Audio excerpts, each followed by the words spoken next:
여러분 안녕하세요, 류입니다.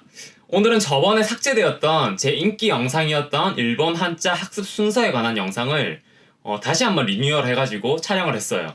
솔직히 그 예전 영상이 너무 예전에 찍은 제가 두 번째로 찍었던 영상이라서 잘 기억이 안 났었긴 하지만은 다행히도 많은 분들께서 예전 영상을 정리한 내용을 저에게 보내주셔서 그 정리한 내용을 토대로 해서 조금 더 내용을 보강해서 여러분들에게 일본어 한자를 어떤 식으로 학습하면 되는지, 학습 순서는 어떻게 하면 되는지, 그 원리 속에는 무엇이 있는지 한번 짚어드리려고 해요.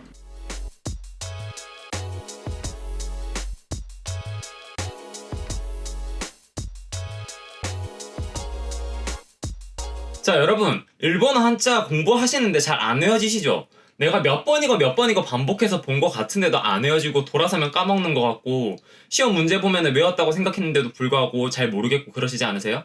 도대체 왜 그럴까요? 지피지기면 백전백승이라고 하죠. 우리는 일본어 한자를 어떤 식으로 외울 건지 말을 하기 이전에 도대체 얘가 어떤 식으로 구성이 되어 있고 도대체 무슨 특성을 가지고 있어서 우리가 그렇게 외우기 힘든지, 우리가 어떤 식으로 접근하는 것이 좀 더 효율적인지 한번 되짚어볼 필요가 있어요. 첫 번째는 형태가 복잡하다는 점이에요. 한국 한자가 좀 더 형태가 복잡하긴 하지만은 중국의 간자체처럼 간략화된 한자와 비교하자면은 여전히 형태는 복잡하죠. 그리고 두 번째는 의미의 문제예요. 이 의미의 문제가 도대체 무슨 의미이냐? 한자 그 자체가 가지고 있는 약간 폭넓은 의미, 전체를 아우르는 의미가 있는가 하면은 그 의미 속에서 특정 포인트를 떼와가지고 일본어에 갖다 붙여서 쓰고 있는 훈독이라고 하는 개념이 있기 때문에 좀 더 포인트적인 의미를 또 캐치를 해야 된다는 문제점이 발생해요. 마지막으로 세 번째는 소리의 문제예요. 이 부분이 사실은 한국 학습자가 가장 힘들어하는 부분입니다. 사실 한국 학습자가요, 한자의 형태를 못 외운다거나 한자의 의미 그 자체를 못 외우지는 않는 편이에요, 사실. 왜냐면은 글자 하나당 의미는 많아봐야 한 개 아니면 두 개 정도에서 끝나기 때문이에요. 그리고 다 유기적으로 연결되어 있는 의미이기 때문에 조금만 유출을 해본다면은 의미 면에서 그렇게 힘들어하진 않을 거라고 생각을 해요. 문제는 이 소리가 굉장히 복잡하기 때문에 여러분들이 한자를 외우는데 고생을 하시는 거예요. 자, 그렇다면 이 소리값이라고 하는 것이 왜 문제가 되는지 한번 살펴볼까요? 일본어 한자가 가지고 있는 소리값, 즉 한자음이라고 하는 영역은요, 크게 두 가지로 나뉘어져 있어요. 첫 번째 영역은 훈독이라고 하는 개념이고, 두 번째 영역은 음독이라고 하는 개념이에요. 크게 나누어 보면은 두 가지로 나눌 수 있지만은 사실 문제는 각각 음독과 훈독에 여러 가지 경우의 수가 포함되어 있다는 게 큰 문제예요. 음독이라고 하는 것은요, 한자가 가지고 있는 소리값이에요. 무슨 말인가 하면은 중국어에서 가지고 온 소리값입니다. 그렇기 때문에 각 소리값을 들여온 시기에 따라서 크게 네 가지가 존재해요. 그 네 가지가 모두 존재하는 경우가 있는가 하면은 한 가지만 존재하는 경우가 있고 세 가지도 존재하는 경우가 있습니다. 따라서 한자 하나당 최소한 이 한자를 음독으로 읽는 소리값은 최대 4가지 경우의 수가 존재한다는 거예요. 여기서 끝난다면은 그나마 나은데 문제는 훈독으로 넘어가면은요, 훈독의 경우에는 한자가 가지고 있는 소리값이 아니라 일본어에 존재하고 있던 소리값에다가 비슷한 의미를 가진 한자를 끼워 맞췄다는 형식이기 때문에 이 한자가 가지고 있는 훈독이 도대체 몇 글자가 될지 여러분들이 사실은 알기가 힘들어요. 왜냐하면은 말 그대로 끼워 맞춘 소리값이기 때문에 소설가라던가 가사를 쓰시는 분이라던가 이런 분들은 그냥 끼워 맞추는 경우가 많기 때문이에요. 시험에 쓰이는 정형적인 훈독만 생각한다고 하더라도 여러분들이 익히셔야 되는 훈독의 값은요, 한자 하나당 3개에서 4개까지도 나올 수가 있어요. 특히 그 한자가 동작의 의미를 나타내는 한자라고 한다면은 그 한자를 차용한 동사들이 여러 개 존재할 수 있기 때문에 또 더 많이 분화될 수가 있는 것이에요. 그렇게 되면은요, 여러분, 도대체 여러분들이 하나의 한자를 익히시는데 몇 가지 경우의 수를 가지고 외우셔야 될까요? 자, 예를 들어서 생각을 해볼까요? 여기에 초급 한자 중에 하나인 갈행자라고 하는 한자가 있습니다. 여러분, 이 한자를 보시면은 아마 다 본 적이 있는 한자라고 생각이 드실 거예요. 그럼 이 갈행자라고 하는 한자를 도대체 읽을 수 있는 경우의 수는 몇 가지가 될까요? 놀랍게도 이 한자에는요, 정형적인 것만 가지고 온다고 하더라도 총 6가지의 읽는 방법이 존재합니다. 자, 어떤 방식으로 읽느냐? 코, 교, 그리고 암까지가 음독이에요. 이 음독만 해도 3패턴이 존재하며 훈독을 집어넣으면은 이그, 유그, 오코나우 라고 하는 다시금 3가지 패턴이 존재합니다. 자, 여러분들이 그렇다면은 이 글자를 봤을 때 한꺼번에 모든 것을 외우려고 하신다면은 갈행자라고 하는 글자 자체를 외우는데도 시간이 걸리겠지만은 이것의 의미와 함께 음독이 어떤 식으로 되어 있는지, 훈독이 어떤 식으로 되어 있는지를 모두 한꺼번에 6패턴으로 익히셔야 되는 거예요. 그런데 이런 글자들이 2136자가 존재하는 거예요. 그렇다면 이 갈행자만 특별하게 그렇게 읽는 것일까요? 그렇지 않아요.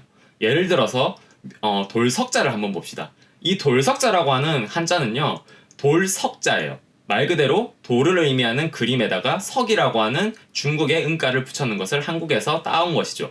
그럼 이 돌석자를 어떤 식으로 일본에서는 읽느냐? 음독만 3개입니다. 바로 세키, 샤크, 고쿠라고 하는 3가지 음독의 발음 방식이 있어요. 그리고 훈독으로는 여러분들이 이미 알고 계실지는 모르겠지만은 이시라고 하는 훈독의 읽는 방식이 존재하는 것이죠. 이렇게 간단한 글자만 해도 총 4가지 패턴이 존재합니다. 근데 이런 글자들이 1가지, 2가지만 있는 것이 아니라 최소 3가지로 읽는 방법으로 나와 있는 한자들만 해도 굉장히 많은 종류가 있다는 거예요. 그러면은 이 한자들을 여러분들은 도대체 어떤 식으로 외우고 있느냐? 이렇게 많은 경우의 수가 존재함에도 불구하고 여러분들은 책에 나와 있는 모든 한자들을 쓰는 법, 의미, 읽는 법, 동시에 예문까지, 예시 단어까지 모두 한꺼번에 손으로 깜지를 써가면서 외우고 계세요. 물론 이 방법이 그렇게 나쁜 방법이라고 하기는 힘들 수도 있어요. 왜냐하면 결국에는 외우는 것이니까요. 하지만은 최소한 깜지를 써서 외울 때는요, 어떤 순서라던가 어떤 법칙을 가지고 조금이라도 더 효율적으로 공부를 하려고 노력해야 되는 게 저희들이 임해야 될 자세잖아요. 자, 경우의 수만 해도 전체를 보자면 한 글자만 보면 할 수 있을 것 같다는 생각이 들 수도 있어요. 근데 전체 경우의 수를 봅시다. 2136자예요. 2136자. 2136자가 각각의 한 글자당 최소한 읽는 법이 3개에서 6개까지 나올 수 있다고 생각을 하면은요, 여러분들이 외워야 될 글자는 거의 10,000자가 넘어가기 시작하는 거예요. 심지어 한자가 하나씩만 나오는 것이 아니라 각 한자들이 2자, 3자, 4자까지도 조합이 되어서 시험에 출제되고 실제로 일본에서도 그렇게 조합이 되어서 쓰이고 있어요. 그러면 여러분들은 그 조합된 한자들을 보면서 어떤 식으로 읽을 수 있는지 파악이 갈까요? 한꺼번에 모든 것을 동일한 순위로 지정해가지고 여러분들이 한자를 암기하면은요, 절대로 이 부분들을 파악할 수가 없어요, 사실. 자, 그러면은 여러분들이 어떤 방식으로 이 한자에 접근을 해서 어떤 식으로, 어떤 순서로 외워야 되는 걸까요? 저는 이 한자를 익혀나가는 방식이요, 캔버스 위에다가 마치 그림을 그리는 것과 같은 방식이라고 생각을 해요. 어떤 의미냐? 캔버스 위에 여러분들이 숲을 그린다고 생각을 했을 때요, 나무 한 그루 한 그루를 그려나가면서 숲을 그리진 않아요. 전체적으로 한번 숲의 형태를 쓱 그려놓고 그 안에다가 나무를 다시금 세밀하게 그려주시고 다시 그 안에서 나뭇가지 같은 것이라든가 열매 같은 것들을 조금 더 세분화시켜서 그려주는 방식으로 조금 더 넓은 의미에서 조금 더 좁은 의미 쪽으로 폭을 좁혀가면서 우선순위를 두어가면서 그렇게 그림을 그릴 거예요. 그런 의미에서 한자를 학습하는 방법도 이와 유사한 방법으로 해 나가야 된다고 생각을 해요. 그런데 제가 제시할 방법은 그 속에 메커니즘이 존재하고 또 수많은 메리트들이 존재하는 방식이 있기 때문에 그것들에 대해서 여러분들에게 왜 이렇게 해야 되는지를 설명해 드릴게요. 자, 그러면 먼저 숲을 조성해야 되죠. 스텝 1, 숲을 조성하는 방법. 바로 일본어를 잠시 배제하시고 한자의 형과 음과 뜻을 한국어로 외우라고 하는 것이에요. 책 한 권 속에 있는 한자들을 한 번 정도는 전체적으로 한국어로 한자를 접해서 한국어의 음과 뜻을 익힘으로써 여러분들이 한자에 익숙해지라고 하는 것이 저의 첫 번째 솔루션이에요. 이 방식의 메리트는 뭘까요? 먼저 생각하셔야 될 것은요, 한국 한자가 가지고 있는 특징이에요. 한국 한자는 하나의 형태당 하나의 의미를 가지고 있고 다시금 하나의 음가만 가지고 있습니다. 이게 얼마나 큰 메리트가 될지는 여러분들이 상상을 조금만 하셔도 알 텐데요. 가장 먼저 첫 번째로는 여러분들의 학습 부담량이 훅 줄어듭니다. 내 모국어로 단 한 가지씩만 존재하는 1대1 대응 관계만 가지고 있는 한자를 익히는 거랑 외국어로, 일본어로 다대1 대응 관계를 가지고 있는 한자를 익히는 것은요, 분명히 학습 부담량에서 큰 차이가 되고 학습 의욕 면에서도 큰 차이를 일으켜요. 두 번째는 한자 그 자체가 가지고 있는 포괄적인 의미를 잘 이해할 수 있다는 장점이 있어요. 왜냐하면은 한국어에서의 한자는요, 한자어로만 쓰이잖아요. 이자 한자라던가 사자 한자 같은 한자어로만 쓰이고 있기 때문에 한자 그 자체가 가지고 있는 본연의 의미를 가장 잘 뽑아내가지고 그 한자의 의미로서 가져다 놓았기 때문에 폭넓고 포괄적인 의미를 한국어로 나타냈기 때문에 여러분들의 이해에도 확실히 효과가 있어요. 세 번째 메리트는요, 음가가 단 하나인데 이 하나의 음가조차도 일본어의 음독으로 나타날 때 유사점이 굉장히 많아요. 이 유사점에 대해서는 제가 강의를 하고 있으니까 그걸 보시면 될 거고요. 그렇기 때문에 한국어의 단 1음가만 알아놓으면은 그 1음가가 중심이 되어가지고 기초가 되고 뼈대가 되어서 여러 가지로 분할을 하는 것들에 대해서 하나의 단서를 제공하고 동시에 여러분들이 이 한자는 내가 알고 있다라고 하는 자신감을 심어줄 수 있다는 장점이 있어요. 네 번째 메리트는요, 한국 한자 자체는요, 사실 일본 한자로 보지 않더라도 수많은 컨텐츠가 존재해요. 한국에서도 한자 능력 시험이 존재하고, 따라서 한자를 어떤 식으로 외우면 좀 더 편하게 외울 수 있는지에 대한 여러 가지 강의들이 굉장히 많습니다. 그것들을 참고하면서 한자를 먼저 외우실 수가 있어요. 즉, 한자의 형태라든가 의미라든가 같은 것을 내 기준이 되는 것들을 먼저 외우기가 편해진다는 것이죠. 그리고 다섯 번째는 한번 쭉 그렇게 일본어로 보는 것보다 좀 더 빠른 시간 내에 한자를 한번 쭉 읽어봄으로 인해서 여러분들이 입이 한자를 한 번씩 보는 1회독의 기능을 한다는 거예요. 내가 이 한자의 형태를 알고 대충의 의미와 음을 알고 있는 상태에서 일본어를 접목시켜서 다시 외우는 것과 내가 한자를 하나도 모르는 상태에서 한자의 형태를 외우고 그 형태에다가 다시 일본어의 의미를 갖다 붙이고 일본어의 의미에서 다시 일본어의 음을 갖다 붙이는 것과는 큰 차이가 존재한다는 거죠. 마지막으로 하나의 음가만 외워주시면 되기 때문에 여러분들이 독해를 하실 때에도 그 하나의 음가만 가지고 딱 떠올리시면 독해를 하실 수가 있다는 장점이 있어요. 즉, 한국어로만 일단 한자를 먼저 해놓으면요, 여러분들이 독해를 할 때도 편하고 한자 그 자체에 대해서 어느 정도 친숙해지고 일회독도 가능하고 동시에 일본어 한자에 대한 그 두려움이라던가 압박감에서 많이 해방이 되는 효과를 누릴 수 있다는 거예요. 자, 이렇게 먼저 숲을 그려놓는 스텝 1을 끝내시면요, 스텝 2, 즉 나무들을 세세하게 그리는 작업으로 넘어가셔야 돼요. 이 작업은요, 바로 대표 음독이라고 하는 가장 예문이 많이 실려있는 음독을 지정을 해가지고 그것을 외워주시는 것이에요. 한자 교재를 보시면요, 한자가 있고 한국어로 읽는 같은 뜻이 존재하고 그 옆에 훈독이 있고 음독이 있고 예시 단어들이 쭉 존재를 할 거예요, 아마. 그러면은 일단 훈독은 제껴 놓으시고 음독도 여러 가지 음독이 존재할 건데 그 중에서 예문을 보시고 내가 봤을 때 이 음독으로 읽는 예문들이 가장 많아. 그리고 또 예문에 나와 있는 그 예시 단어들의 의미가 내가 파악하고 있는 의미와 가장 유사한 것 같아 라고 생각되는 음독이 존재할 거예요. 한 개 혹은 비슷하게 생긴 또 다른 하나, 두 개 정도까지만 존재를 할 겁니다. 먼저 이 대표 음독들을 여러분들이 한번 한국어로 한자를 쭉 보신 다음에 다시 돌아오셔서 다시 일본어로 이제 한자를 외우실 때 그 음들만 먼저 다시 한번 쭉 보셔야 돼요. 자, 예를 들면은 아까 전에 제가 갈행자를 했잖아요. 그 갈행자에서 가장 많이 쓰이는 음독은 코라고 하는 음독이 가장 많이 쓰이고 그 다음이 교라고 하는 음독이 가장 많이 써요. 그 다음이 앙이라고 하는 음독이 쓰이는데 이 음독 3개 중에서 여러분들이 가장 먼저 보셔야 될 것은 코우 혹은 좀 여유가 되시는 분들은 코우랑 교우 이 두 가지를 먼저 보시고 앙 같은 경우에는 나중으로 제껴 놓으라는 거예요. 이것들을 대표 음독이라고 지정하고 제가 이것들을 먼저 보라고 하는 이유는요, 첫 번째, 마찬가지로 학습 부담량을 줄일 수 있다는 것이에요. 두 번째, 하나의 한자에다가 한국어로 하나의 음가를 익히셨죠. 그 음가에다가 다시금 일본어로 하나의 음가를 연결시키는 작업이 필요하기 때문이에요. 이 하나의 음가라고 하는 것은요, 여러분들이 이 한자를 보고 일본어로 읽을 때 가장 생산성이 높기 때문에 이렇게 읽을 가능성이 가장 높다라는 것을 시사하는 발음을 여러분들 머릿속에 딱 뼈대로서 세워놓을 작업이 필요하기 때문이에요. 자, 그렇게 된다면 여러분들은 한자의 기준점이 한국어로 서 있는 상태에서 일본어로서 한자를 읽는 기준점이 대표 음독을 외우면서 딱 정립이 되는 것이죠. 동시에 이런 식으로 다시 한번 보심으로 인해서 2회독이 가능한 거예요.